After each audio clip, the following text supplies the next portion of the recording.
বিরাট কোহলি, রোহিত শর্মা ভারতীয় ক্রিকেট থেকে অবসর নেওয়ার পরে অনেকের মতোই আমারও মনে হয়েছিল যে টেস্ট ক্রিকেটটা বোধহয় আর আমরা দেখতে পারবো না। কিন্তু সেই টেস্টটা যদি ভারত ইংল্যান্ডের মধ্যে এবং সেটা লর্ডসে হয়, পঞ্চম দিনের খেলা, মাত্র 100 মতো রান লাগবে, তাহলে তো আমার 140 কোটি ক্রিকেট প্রেমী ভারতবাসী তারা জেগে খেলাটা দেখবেই। বাদ যায়নি, আমিও মাঝে মধ্যে স্কোর দেখছিলাম, কিন্তু যখন দেখছি 8 উইকেট ডাউন, জেতা প্রায় অসম্ভব, যেখানে ইংলিশ বোলাররা এত দুর্দান্ত ভালো সুইং এবং কাটার দুটোই বল করছিল।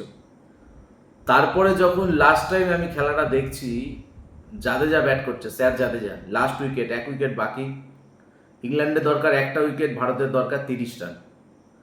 হটস্টারে খেলা দেখছে 54 কোটি ভারতবাসী। কেউ কোনোদিনও স্বপ্নে ভেবেছেন যে অনলাইনে 54 কোটি ভারতবাসী টেস্ট ক্রিকেট খেলা দেখবে, যেখানে আইপিএল মোস্ট প্রবাবলি 20 কোটি, 25 কোটি, 30 কোটি দেখতো? তো এটাই হচ্ছে ক্রিকেট, এটাই ক্রিকেটের ঐতিহ্য, টেস্ট ক্রিকেটের ঐতিহ্য।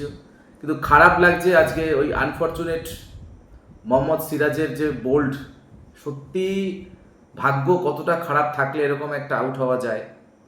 আমি এখনো বিশ্বাস করি রবীন্দ্র জাদেজা যেভাবে ব্যাটটা করছিল, তাতে সিরাজ টিকে গেলে আমরা ম্যাচটা জিতে যেতাম এবং হিস্ট্রি তৈরি হতো। যাই হোক, bad luck for Mohammad Siraj এবং জাদেজা, এবং বুমরার কথা অস্বীকার করা যাবে না। জসপ্রীত বুমরা যেভাবে টেল এন্ডারের ভূমিকা নিভিয়েছে, প্রায় 50 অধিক বল খেলে 5 রান করেছে, অসাধারণ। ওইটাই দরকার ছিল সেই সময়, জাদেজাকে রোটেট করো, স্ট্রাইক রোটেট করো। তো একটা ইতিহাসের সাক্ষী আমরা হতে পারলাম না, খুব আনফর্চুনেট।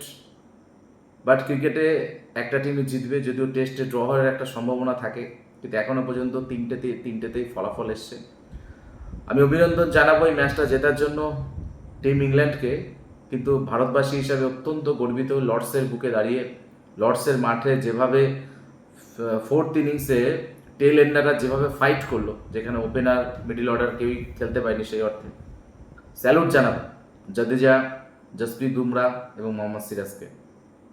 জয় হিন্দ।